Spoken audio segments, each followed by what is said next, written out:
आज 28 मे 2026 रोजी देशासह जिल्ह्यात ईद उल अझा हर्षोल्लासात साजरी केली जात आहे.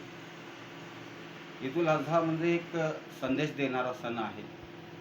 यामागची वास्तविकता अशी आहे की हजरत इब्राहिम अलैहिस्सलाम यांना अल्लाहने आज्ञा दिली होती की तुम्हाला जे सर्वात प्रिय आहे त्याची कुर्बानी द्यावी. अर्थात हजरत इब्राहिम अलैहिस्सलामसाठी सर्वात प्रिय त्यांचे चिरंजीव हजरत इस्माईल अलैहिस्सलाम होते. इब्राहिम अलैहिस्सलामनी हजरत इस्माईल अलैहिस्सलामची कुर्बानी देण्याचा निर्णय घेतला.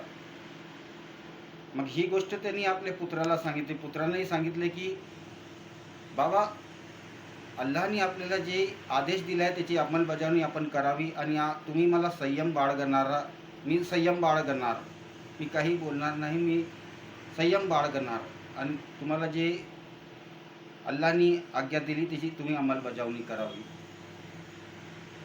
ही गोष्ट हजरत त्यांची आई हजरत हाजरा यांना बी माहिती होती. त्यांनी सांगितले की हजरत इब्राहिम अलैहिस्सलाम यांना सांगितले की अल्लाहने तुम्हाला जे आदेश दिला आहे त्याची तुम्ही अंमलबजावणी करावी. अल्लाहने जर सांगितलं की जे सर्वत्र प्रिय आहे त्याची कुर्बानी द्यावी तर तुम्ही बिलकुल कुर्बानी द्यावी. म्हणजे त्यांनीही एक प्रकारे आज्ञाधारक पत्नीची भूमिका इथे पार पडली.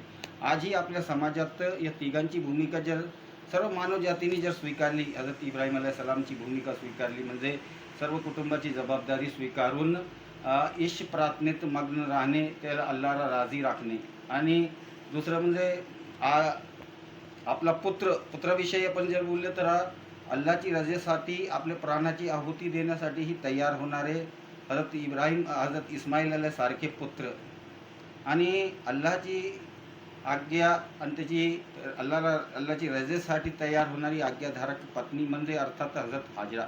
या तिघांची भूमिका जर आजही मानवजातीने स्वीकारली तर आजही या पृथ्वीवर आपल्या स्वतःच्या घर स्वर्गासारखं बनवू शकतो.